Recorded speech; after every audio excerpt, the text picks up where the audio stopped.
Ma mère m'a dit qu'il fallait que je me calme après que j'ai dit que j'avais trop de succès et que mon frère se sentait mal dans sa peau. J'ai donc répondu, alors, au lieu de lui demander de se prendre en main, tu veux que je me rabaisse, puis je les ai bloqués pour de bon. Je suis un homme de 28 ans, analyste financier senior pour une entreprise pharmaceutique de taille moyenne.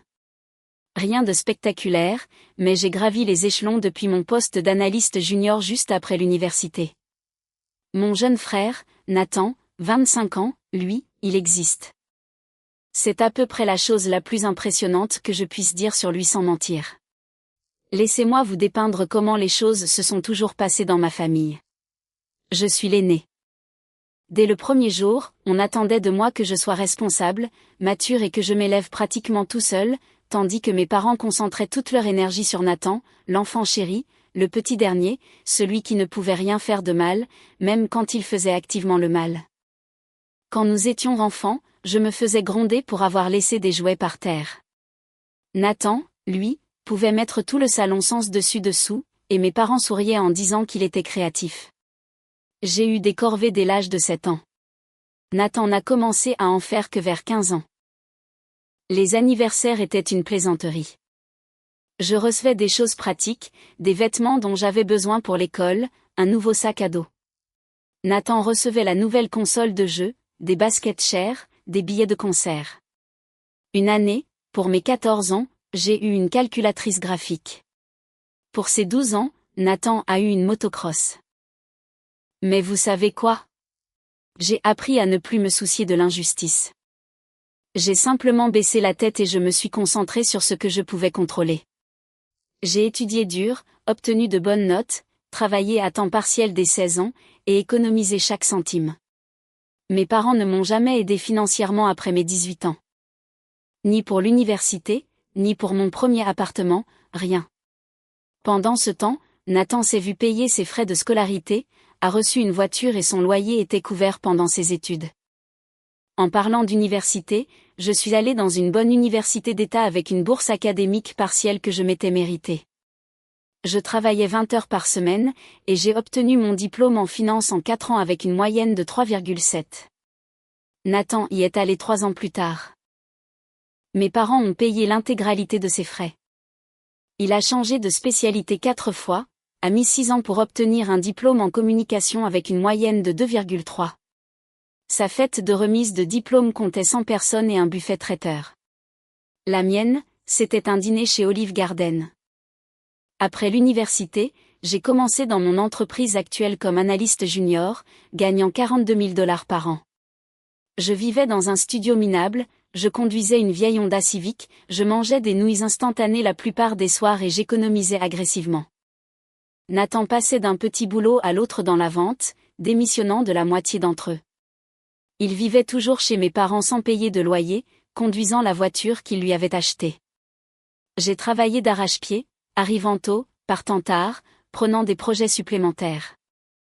J'ai été promu analyste après 2 ans, puis analyste senior 3 ans plus tard. Mon salaire est passé à 78 000 $.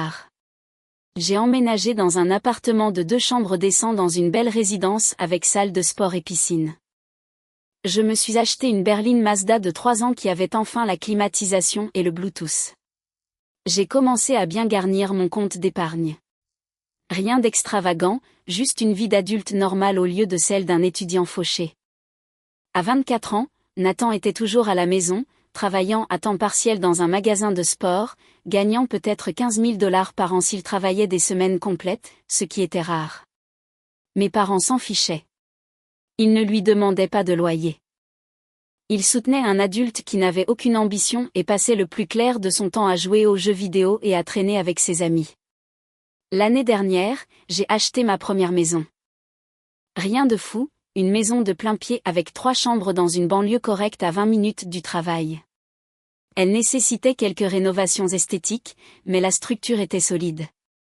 J'ai économisé moi-même pour la compte, obtenu un prêt hypothécaire préapprouvé, et géré tout le processus en solo. C'était énorme pour moi. La première grande étape d'adulte que j'avais franchie entièrement par moi-même. Quand j'ai annoncé à mes parents que j'avais finalisé l'achat, leur réaction a été au mieux tiède. Ma mère a dit « C'est bien, chérie. Comme si je venais de lui dire que j'avais acheté de nouvelles chaussettes. Mon père m'a demandé si j'étais sûre de pouvoir gérer les mensualités. Zéro félicitation, zéro enthousiasme, zéro fierté pour ce que leur fils avait accompli. Mais ce qui m'a vraiment blessée, c'est que 2 jours après que je leur ai parlé de ma maison, Nathan a mentionné qu'il pensait peut-être regarder des appartements, un jour. Et mes parents se sont mis en 4, lui offrant de l'aider avec le loyer, de se porter garant, parlant de combien ce serait excitant pour lui d'avoir son propre chez-soi. Il n'avait même pas commencé à chercher. Il y pensait juste, et ils étaient prêts à financer tout son déménagement. Le point de rupture est arrivé il y a 3 mois lors d'un dîner de famille. Nous en avons un par mois chez mes parents. C'est généralement assez ennuyeux. On mange ce que ma mère a préparé, on discute de choses sans importance, et je pars dès que c'est socialement acceptable. Ce soir-là, mon oncle Richard était là avec ma tante Paula. Mon oncle Richard m'a demandé comment allait le travail, et j'ai mentionné que je venais d'avoir une autre augmentation, que je gagnais maintenant 92 000 $ par an. Je ne me vantais pas, je répondais juste à sa question directe. Mon oncle a été impressionné, m'a posé plus de questions sur mon travail, ce que je faisais, l'entreprise. Une conversation normale. J'ai parlé d'un grand projet que j'avais mené qui avait fait économiser beaucoup d'argent à l'entreprise, des retours positifs que je recevais de la direction, et du fait qu'on envisageait de me proposer un poste de manager l'année prochaine. Nathan est resté assis là tout le temps avec une mine de déterré. Il est devenu de plus en plus silencieux, à peine touché à sa nourriture, n'arrêtant pas de regarder son téléphone. Mes parents l'ont remarqué et n'ont cessé de me lancer des regards, comme si je faisais quelque chose de mal en ayant une conversation normale avec mon oncle. Après le dîner, mon oncle et ma tante sont partis, et j'aidais à débarrasser la table quand ma mère m'a pris à part. Elle avait cette expression sérieuse qui m'a immédiatement mis sur mes gardes. « Je peux te parler 1 minute ?» a-t-elle demandé, me conduisant dans le salon. Mon père et Nathan sont restés dans la cuisine. « Bien sûr, qu'est-ce qu'il y a ?» ai-je demandé, vraiment confus. Ma mère a joint ses mains et m'a regardé comme si elle allait annoncer une mauvaise nouvelle. « J'ai besoin que tu comprennes quelque chose. La façon dont tu as parlé de ton travail ce soir, ça a fait que Nathan s'est senti très mal dans sa peau. » J'ai ri, pensant qu'elle plaisantait. Elle ne souriait pas. « Attends, tu es sérieuse ?» ai-je demandé. « Oui. » Nathan traverse une période difficile en ce moment, il essaie de trouver sa voie professionnelle. Il n'a pas besoin d'entendre à quel point tu réussis. Ça ne fait qu'aggraver son mal-être. Je la fixais. Maman, il m'a demandé de passer le sel. Oncle Richard m'a posé des questions sur mon travail. Je répondais à sa question. Tu aurais pu être plus modeste. Tu n'avais pas besoin de donner autant de détails sur ton augmentation et tes perspectives de promotion. Tu sais que Nathan a des difficultés. Nathan a des difficultés parce qu'il travaille 15 heures par semaine dans un magasin et vit gratuitement chez vous, ai-je dit, en essayant de garder ma voix calme. Ce n'est pas de ma faute. C'est exactement le genre d'attitude dont je parle, a dit ma mère, sa voix devenant plus sèche. Tu dois être plus sensible aux sentiments de ton frère. Tout le monde n'est pas aussi axé sur sa carrière que toi. Certaines personnes ont besoin de plus de temps pour trouver leur chemin. Il a 25 ans, maman. Il a eu largement le temps. Et je ne vais pas m'excuser d'avoir travaillé dur et de réussir. Elle a soupiré comme si j'étais difficile. Je te demande juste de te calmer un peu lors des réunions de famille. Tu n'as pas besoin de parler autant de tes réussites. Ça crée des tensions. Des tensions ? Le fait que je réponde honnêtement à des questions crée des tensions. Tu donnes à ton frère un sentiment d'infériorité, a-t-elle dit sèchement. Je te demande, en tant que son frère aîné, d'être plus prévenant. Est-ce vraiment trop demandé ? Je suis resté assis, en train d'assimiler ce qu'elle disait vraiment. Ma propre mère me demandait de cacher mon succès pour protéger les sentiments de mon frère adulte. Pas de l'encourager à faire mieux, pas de le pousser à se prendre en main. Juste de m'assurer que je ne lui rappelle pas qu'il n'allait nulle part en étant visiblement moi-même un succès. Alors, que veux-tu que je fasse, ai-je demandé. Que je mente sur mon travail ? Que je prétende travailler dans une station-service ? Que je démissionne pour travailler à temps partiel dans un magasin pour que Nathan ne se sente pas mal ? Ne sois pas dramatique, a-t-elle lâché. Je demande juste un peu de discrétion, d'humilité. Tu n'as pas besoin de rappeler constamment à tout le monde à quel point tu t'en sors bien. Je l'ai mentionné une fois parce que l'oncle Richard me l'a directement demandé. Ce n'est pas le rappeler constamment. Eh bien, c'était inconfortable pour Nathan, et j'apprécierais que tu sois plus réfléchi à l'avenir. Je me suis levée. Je vais y aller. Tu pars déjà? On n'a pas encore eu le dessert. Oui, je crois que j'en ai fini ici, ai-je dit, attrapant ma veste. Mon père est sorti de la cuisine. Tout va bien? Parfaitement, ai-je dit. Maman vient de me dire que j'ai trop de succès et que ça blesse les sentiments de Nathan, alors je devrais probablement cacher mes réussites désormais. Vraiment encourageant. Le visage de mon père a eu une expression étrange où je pouvais dire qu'il savait exactement ce que ma mère avait dit et qu'il était d'accord avec elle, mais ne voulait pas l'admettre. Ta mère essaie juste de maintenir la paix. En me demandant de prétendre que je ne vais pas bien? C'est ça, maintenir la paix. Personne ne te demande de prétendre quoi que ce soit, a dit mon père, mais son ton disait le contraire. On pense juste que ce serait mieux si tu étais un peu moins vocal sur ta carrière. Vocal, d'accord. J'ai compris. Je me suis dirigée vers la porte. Nathan est apparu de la cuisine, l'air suffisant. Il savait exactement ce qui venait de se passer et il s'en délectait. Salut, ai-je dit à personne en particulier, et je suis parti. Je suis resté assis dans ma voiture quelques minutes, digérant à quel point cette interaction était tordue. Mes parents n'étaient pas fiers de moi. Ils voyaient mon succès comme un problème. La semaine suivante, je me suis porté volontaire pour diriger 2 autres projets de grande envergure au travail, je suis resté tard, je suis venu le samedi, j'ai préparé des présentations qui comptaient parmi mes meilleures, j'ai commencé à réseauter plus agressivement. Me positionnant pour le poste de manager. Au dîner de famille suivant, j'ai parlé de tout ce sur quoi je travaillais. Le visage de ma mère se crispait à chaque mot. Nathan s'est excusé à la moitié du repas. Mon père a essayé de changer de sujet 2 fois. 2 semaines plus tard, j'ai appris que j'avais obtenu la promotion au poste de manager. Mon nouveau titre était responsable financier, et mon salaire a bondi à 112 000 $. J'étais aux anges. C'était énorme. C'était tout ce pourquoi j'avais travaillé. J'ai appelé mes parents pour leur annoncer. Ma mère a répondu. Salut maman. J'ai une super nouvelle. J'ai été promu manager. Une belle augmentation aussi. Silence à l'autre bout du fil. Maman. C'est bien, chérie. Papa est là? Je voulais lui dire aussi. Il est occupé en ce moment. Je lui dirai. D'accord. Eh bien, oui, je suis vraiment excitée. C'est une grande avancée. MHM, plus de silence. Bon, eh bien, je dois y aller. Je voulais juste partager la nouvelle. D'accord. Au revoir. Elle a raccroché avant que je puisse dire au revoir. C'était la réaction de ma mère à la plus grande réussite professionnelle de ma vie jusqu'à présent. C'est bien, chérie. Puis, en gros, me raccrocher au nez. Peu importe. Je n'avais pas besoin de leur validation. Je n'en avais jamais eu besoin avant. Je n'allais pas commencer maintenant. Le mois suivant, au dîner de famille, je suis arrivé dans la nouvelle voiture que je venais de louer, une très belle berline Audi. Nathan était dehors quand je suis arrivé. Son visage en voyant la voiture était impayable. Le dîner a été tendu. Personne ne m'a posé de questions sur mon travail ou la voiture. Mon oncle Richard a posé des questions sur l'Audi et je lui en ai parlé. Mes parents avaient l'air de vouloir être n'importe où ailleurs. Après le dîner, je m'apprêtais à partir quand ma mère m'a suivi dehors jusqu'à ma voiture.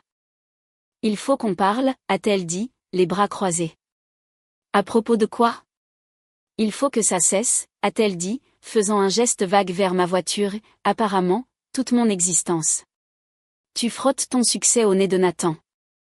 J'ai conduit une voiture à un dîner de famille. C'est lui frotter au nez? Tu savais qu'il la verrait. Tu savais que ça le ferait se sentir mal. Tu aurais pu prendre ton ancienne voiture. J'ai ri à voix haute.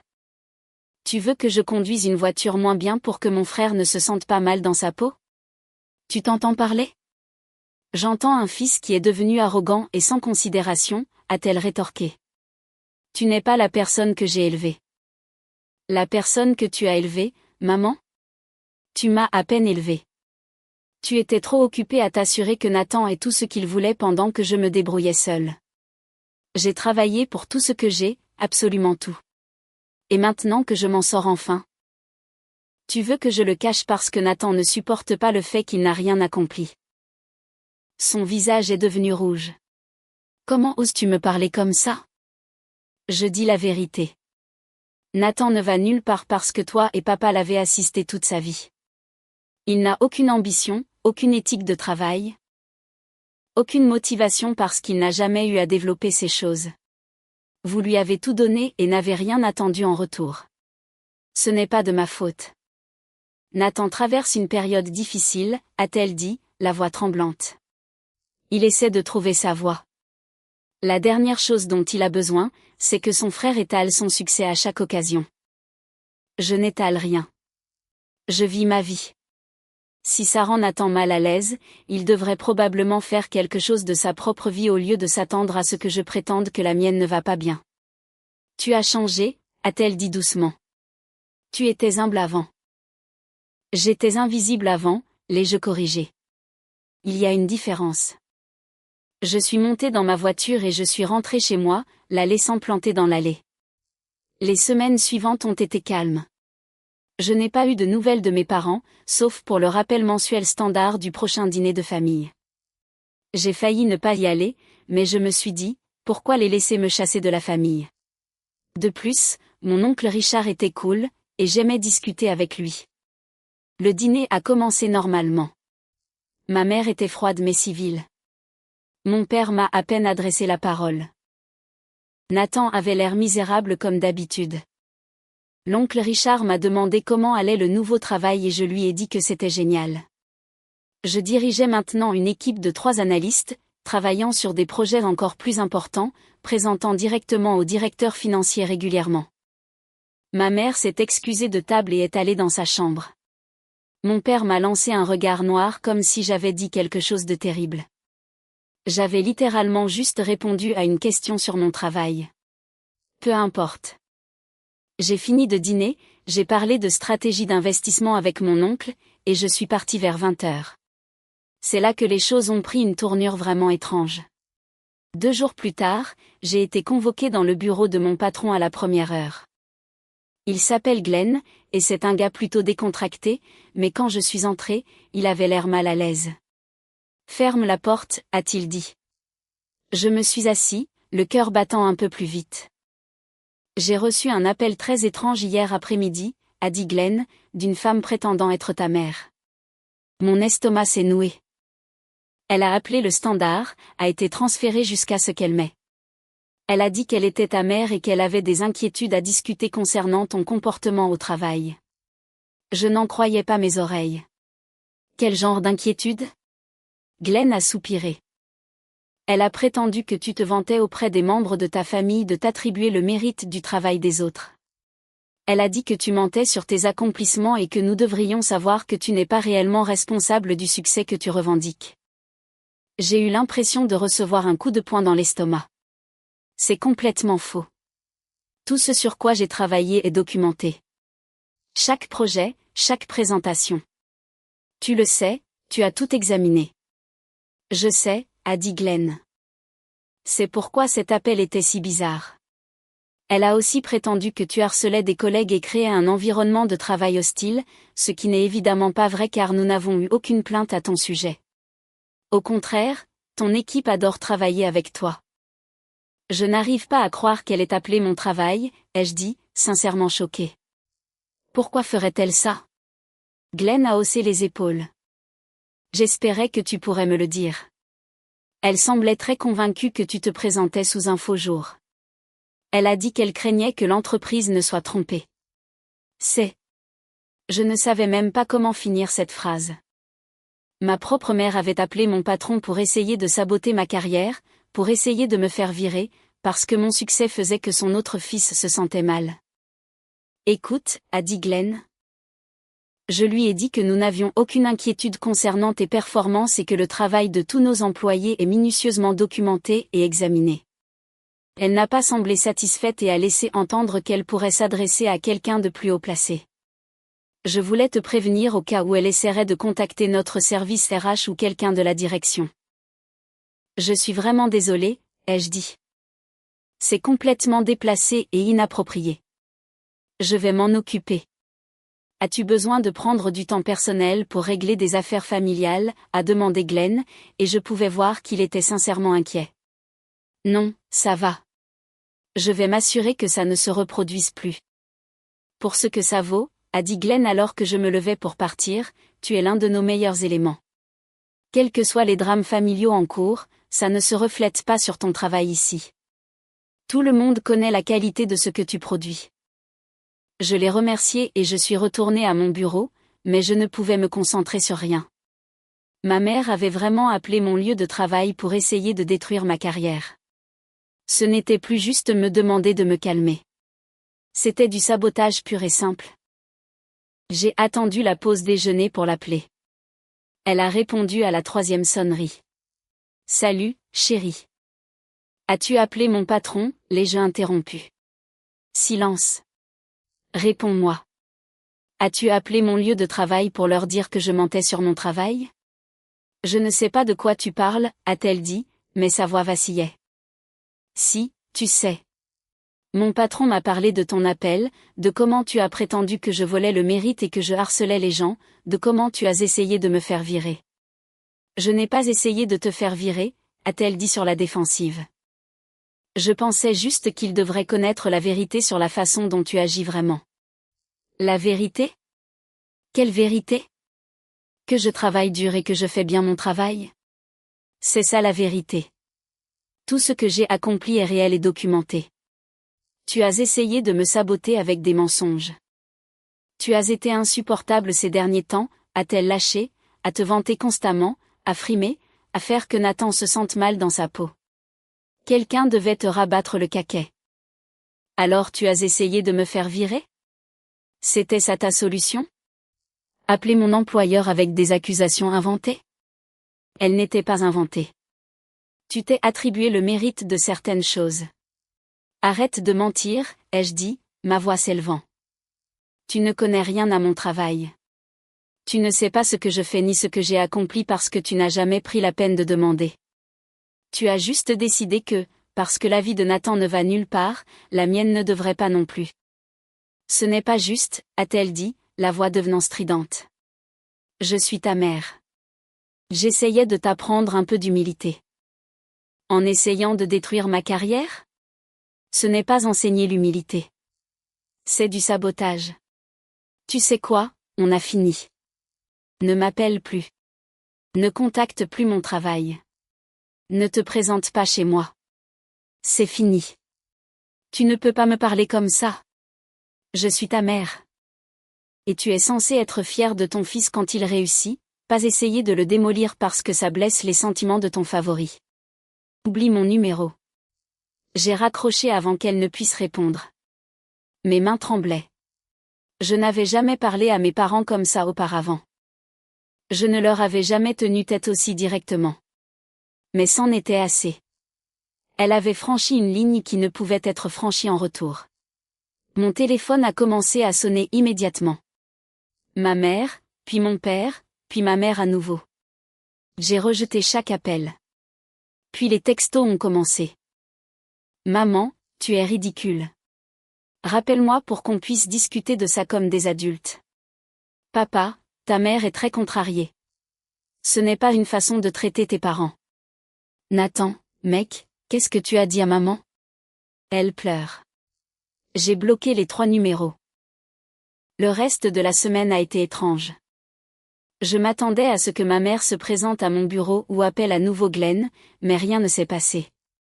Je suis restée concentrée sur le travail, essayant de chasser tout ce bazar de mon esprit. Vendredi après-midi, mon oncle Richard m'a appelé.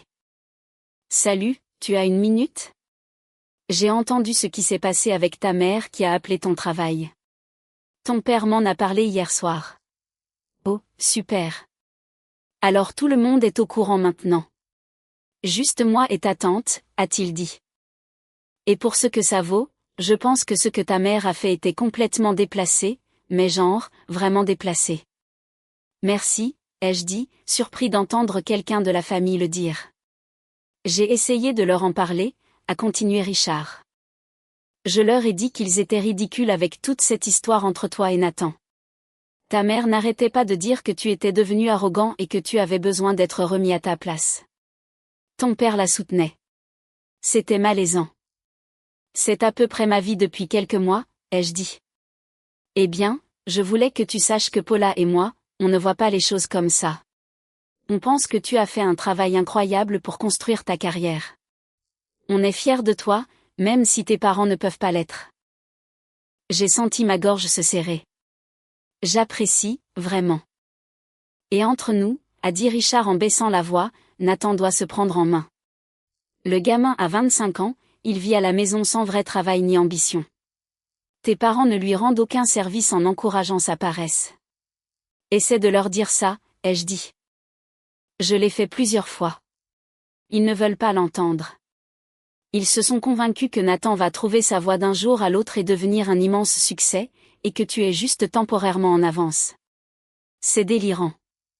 Nous avons parlé quelques minutes de plus. Ça faisait du bien d'avoir au moins un membre de la famille qui n'était pas complètement déconnecté de la réalité.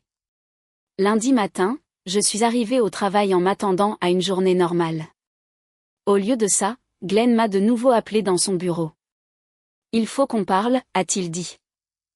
Ma mère a encore appelé, ai-je demandé en m'asseyant.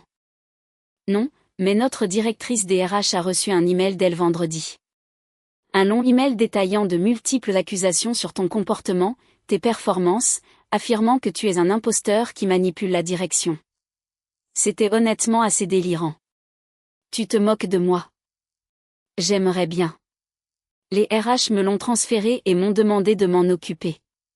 J'ai dû sortir tout ton dossier de performance, documenter chaque projet, compiler tous les retours positifs de ton équipe et des autres départements. En gros, j'ai dû prouver que tu n'inventais pas tes réussites. Je suis tellement désolée, ai-je dit, mortifiée. C'est complètement insensé. Je ne sais pas pourquoi elle fait ça. La directrice des RH veut te rencontrer demain. Rien d'inquiétant. C'est juste la procédure standard quand nous recevons des plaintes. Tu n'as pas de problème. Nous devons juste tout documenter formellement au cas où ta mère irait plus loin. Plus loin vers quoi? Glenn a haussé les épaules. Je ne sais pas, peut-être une action en justice. Elle a mentionné dans son email qu'elle envisageait de contacter un avocat au sujet de ton comportement frauduleux. C'est assez dingue. J'ai rencontré les RH le lendemain. La directrice, Lisa, a été incroyablement compréhensive. J'ai expliqué la situation familiale, comment ma mère était contrariée par mon succès parce que ça donnait un sentiment d'infériorité à mon jeune frère, comment elle m'avait d'abord demandé de cacher mes réussites, puis avait essayé de saboter ma carrière quand j'ai refusé. Lisa a pris des notes, a posé des questions de clarification, puis m'a montré une copie imprimée de l'email que ma mère avait envoyé. Il faisait 3 pages, interlignes simples, remplies d'accusations allant de l'exagération à la fabrication complète. Elle prétendait que j'avais menti en disant avoir dirigé des projets alors que j'y avais seulement participé. Faux. Elle prétendait que je m'étais attribué le mérite du travail d'autres analystes. Faux. Elle prétendait que j'avais manipulé les indicateurs pour améliorer mes performances. Faux. Elle prétendait que j'avais été grossier et dédaigneux avec des collègues. Faux. Ça continuait comme ça. Chaque accusation était infondée et facilement réfutable. Mais le fait que ma propre mère ait passé du temps à écrire ce pamphlet élaboré contre moi était troublant. Je dois vous demander, a dit Lisa prudemment, y a-t-il une part de vérité dans l'une de ces accusations? Non, ai-je dit fermement. Rien de tout ça. Lisa a hoché la tête. Nous avons vérifié. C'est pourquoi cette réunion est si simple. S'il y avait ne serait-ce qu'une once de vérité, nous aurions une conversation très différente. Mais tout concorde parfaitement. Vous êtes un employé modèle. Que se passe-t-il maintenant, ai-je demandé. Je vais envoyer à votre mère une réponse formelle expliquant que nous avons enquêté sur ces allégations et les avons trouvées sans fondement. Je l'informerai également que tout contact ultérieur concernant cette affaire sera considéré comme du harcèlement et que nous prendrons les mesures appropriées. Cela devrait, espérons-le, y mettre un terme. Merci, ai-je dit, sincèrement soulagé. Ce soir-là, j'ai reçu un appel d'un numéro inconnu. C'était mon père. Vas-tu réagir comme ça à tout? Ignorer ta famille et prétendre que nous n'existons pas? Je ne prétends pas que vous n'existez pas. Je coupe les ponts avec les gens qui ont essayé de saboter ma carrière. Ta mère a fait une erreur. Elle était émotive et contrariée. Elle a écrit 3 pages de mensonges à mon service RH, papa. Ce n'est pas de l'émotion. C'est calculé. Elle est désolée maintenant. Elle réalise qu'elle est allée trop loin. Tant mieux pour elle. Ça ne change rien. Tu vas vraiment couper les ponts avec toute ta famille pour ça, a-t-il demandé, la voix s'élevant. Pour que ta mère essaie de t'apprendre un peu d'humilité? Essayer de me faire virer, ce n'est pas enseigner l'humilité. C'est du sabotage. Et oui, je coupe les ponts avec les gens qui pensent que mon succès est un problème à résoudre. Nathan a beaucoup de mal avec tout ça, a dit papa, changeant de tactique. Il a l'impression que tu as abandonné la famille. J'ai failli rire. Nathan a du mal? Nathan qui vit gratuitement chez vous à 25 ans avec un travail à temps partiel et zéro ambition? Ce Nathan-là? Il traverse une période de transition. Ça fait 7 ans qu'il traverse une période de transition. À un moment donné, ce n'est plus une transition. C'est juste sa vie, et ce n'est pas mon problème. Avant, tu te souciais de ta famille, a dit papa doucement. Je me soucie toujours des membres de la famille qui sont heureux de mon succès au lieu d'essayer de le détruire, ce qui, à ce stade, se résume à l'oncle Richard. Tu es égoïste et cruel. Je réussis et ça vous met mal à l'aise. Ce n'est pas la même chose. J'ai raccroché et bloqué ce numéro aussi. Les semaines suivantes ont été d'un calme bien heureux. Puis, l'oncle Richard a appelé. Salut, juste pour te donner des nouvelles de la famille. Ta mère raconte aux gens que tu as coupé les ponts sans raison. Elle joue la carte de la victime à fond. Elle dit que tu as rejeté son aide et ses conseils et que maintenant tu ne lui parles plus. Son aide et ses conseils étant d'essayer de me faire virer. Elle ne mentionne pas cette partie, a dit Richard sèchement. Elle présente ça comme si elle t'avait donné un retour constructif sur l'humilité et que tu avais surréagi. Ton père la soutient. Nathan dit aux gens que tu es jaloux de sa relation avec vos parents. C'est assez tordu. Laisse-les raconter ce qu'ils veulent, ai-je dit. 1 mois plus tard, j'ai été de nouveau promu, cette fois-ci au poste de directeur financier senior avec une augmentation encore plus importante, 135 000 $ par an. C'est arrivé de nulle part. J'ai raconté la nouvelle à l'oncle Richard. Pas possible. C'est incroyable, a-t-il dit, sincèrement excité. Directeur senior à 28 ans. Mec, tu déchires tout. Tes parents vont devenir fous quand ils l'apprendront, a dit Richard en riant. Surtout que Nathan vient de se faire virer du magasin de sport pour être arrivé en retard trop souvent. 3 mois après avoir coupé les ponts, j'ai reçu une lettre manuscrite de ma mère. 5 pages expliquant à quel point elle était blessée, qu'elle essayait seulement de m'aider à garder les pieds sur terre, que couper les ponts était cruel. Nulle part elle ne s'est excusée d'avoir appelé mon travail. À la place, la dernière page suggérait que si je m'excusais d'avoir surréagi et promettais d'être plus prévenant envers les sentiments de Nathan, nous pourrions passer à autre chose. Elle voulait que je m'excuse auprès d'elle. J'ai envoyé une photo de la lettre à l'oncle Richard. Il m'a appelé 5 minutes plus tard. Elle est sérieuse? Elle veut que tu t'excuses? Apparemment, j'ai surréagi au fait qu'elle ait essayé de me faire virer, ai-je dit. C'est délirant, a dit Richard. Complètement déconnecté de la réalité. C'est ma famille, ai-je dit. Qu'est-ce que tu vas faire? Rien. Absolument rien. 1 an après avoir coupé les ponts, j'ai reçu une invitation au mariage d'une cousine. Mes parents seraient là. J'ai répondu oui, avec ma petite amie. Au mariage, ma mère s'est approchée de moi. On peut parler? Il n'y a rien à dire, ai-je répondu calmement. Je ne vais pas entamer une conversation sur la réconciliation tant que tu ne t'excuseras pas vraiment. Je t'ai envoyé une lettre qui me demandait de m'excuser auprès de toi. Ce n'est pas la même chose.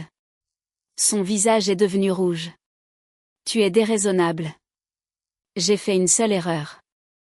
Essayer de me faire virer n'était pas une erreur. Appeler mon travail était une erreur. Envoyer un email de 3 pages de mensonges à mes RH était une deuxième erreur. J'essayais de t'aider. Tu devenais arrogant. Quelqu'un devait te faire redescendre sur terre. Et voilà. Tu penses toujours que tu avais raison. Tant que ça ne changera pas, nous n'avons rien à nous dire. Je suis partie. Ma mère n'est pas revenue vers moi, mais je l'ai surprise en train de pleurer plus tard. 2 ans après avoir coupé les ponts, j'ai maintenant 30 ans et je suis directeur des finances. J'ai été de nouveau promu il y a 6 mois, gagnant maintenant 170 000 $ par an. J'ai acheté une plus grande maison dans un quartier plus agréable, j'ai changé pour une Audi plus récente et j'ai commencé à vraiment profiter des fruits de mon travail. Je suis toujours avec la même petite amie, et nous parlons de nous fiancer. La vie est vraiment belle. L'oncle Richard me tient au courant. Nathan, à 27 ans, change toujours de travail, vit toujours dans l'appartement que mes parents paient. Mes parents lui trouvent toujours des excuses. Ma mère demande toujours de mes nouvelles à Richard. Il lui donne le strict minimum. Il m'a dit qu'elle a pleuré quand elle a appris ma dernière promotion. Pas des larmes de joie. Des larmes de dépit. Mon père a essayé de me contacter par l'intermédiaire d'autres parents, avec des messages que j'ai ignorés. Il n'a jamais reconnu que ce que ma mère avait fait était mal.